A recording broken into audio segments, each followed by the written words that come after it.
नमस्कार साथियों, एक नए वीडियो में आप सभी का बहुत बहुत स्वागत है। साथियों, आज की इस वीडियो में हम बात करेंगे भारत सरकार की तरफ से पुरानी पेंशन स्कीम के बारे में दिए गए एक महत्वपूर्ण स्पष्टीकरण के बारे में। पत्र को हम पूरा पढ़ेंगे।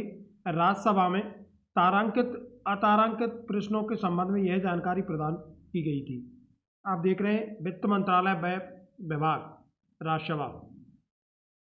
नीरज श्रीकर ने कुछ सवाल पूछे थे। क्या वित्त मंत्री यह बताने की कृपा करेंगे क्या व्यय विभाग को एनपीएस के दायरे से केंद्र सरकार के कर्मचारियों को बाहर करने और उन्हें ओपीएस के तहत कवर करने के लिए सामान्य आदेश जारी करने के लिए सहमति टिप्पणियों के लिए अगस्त 2022 के दौरान डीपीओ एंड पीडब्ल्यू से संबंध प्राप्त हुआ था, जिनकी भर्ती के लिए विज्ञापन थे 31/12/2003 को या उससे पहले जारी?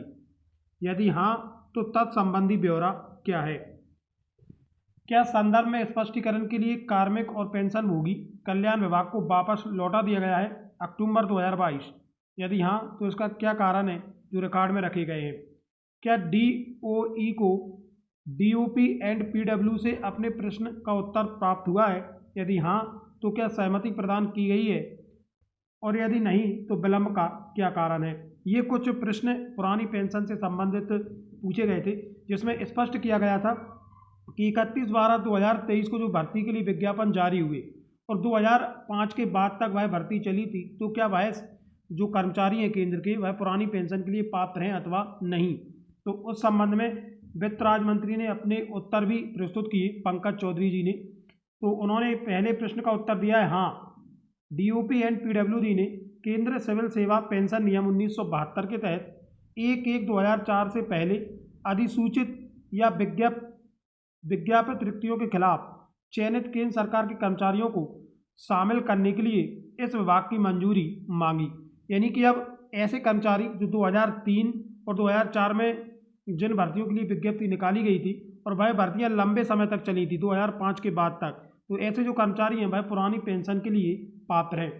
डीओपी एंड पीडब्ल्यू से अनुरोध किया गया था कि पात्र को ओपीएस का लाभ देने के लिए कट ऑफ तारीख 1/1/4 से 22/12/2003 यानी एनपीएस की अधिसूचना की तारीख में बदलाव से संबंधित इस विभाग के अवलोकन के आलोक में उनके प्रस्ताव पर फिर से विचार करें। लाभार्थियों को हाँ सर, डीओपी पीडब्ल्यू से संशोधित प्रस्ताव डीओई को नवंबर 2022 में प्राप्त हुआ था। मतलब नवंबर पहले किसी नियम के तहत ये कर्मचारी पुरानी पेंशन के दायरे में नहीं आ रहे थे, लेकिन संशोधित प्रस्ताव जब प्राप्त हुआ है तो उस पर विचार करते हुए केंद्र सरकार ने ये महत्वपूर्ण निर्णय लिया है। हाँ सर, इस विभाग द्वारा प्रस्ताव पर सहमति प्रदान की गई है, अन्य का प्रश्न ही उत्पन्न नहीं होता। तो ये काफ़ी महत्वपूर्ण जानकारी राज्यसभा के माध्यम से प्रदान की गई है। और ऐसे कर्मचारी जिनकी नियुक्ति 2003 अथवा 4 की विज्ञापन भर्ती के अनुसार हुई है, ऐसे केंद्रीय कर्मचारी पुरानी पेंशन के लिए पात्र हैं, जबकि नवंबर 2022 तक ऐसी कोई भी स्थिति नहीं थी। तो साथ ही ये काफ़ी महत्वपूर्ण पत्र पुरानी पेंशन से संबंधित प्राप्त हुआ है। कैसी लगी जानकारी कमेंट बॉक्स में अपनी प्रतिक्रिया अवश्य दें और ऐसी जानकारी समय समय पर आप लोगों तक पहुंचती रहे, इसके लिए आप हमारे चैनल को सब्सक्राइब जरूर कर लें। बहुत बहुत धन्यवाद मित्रों।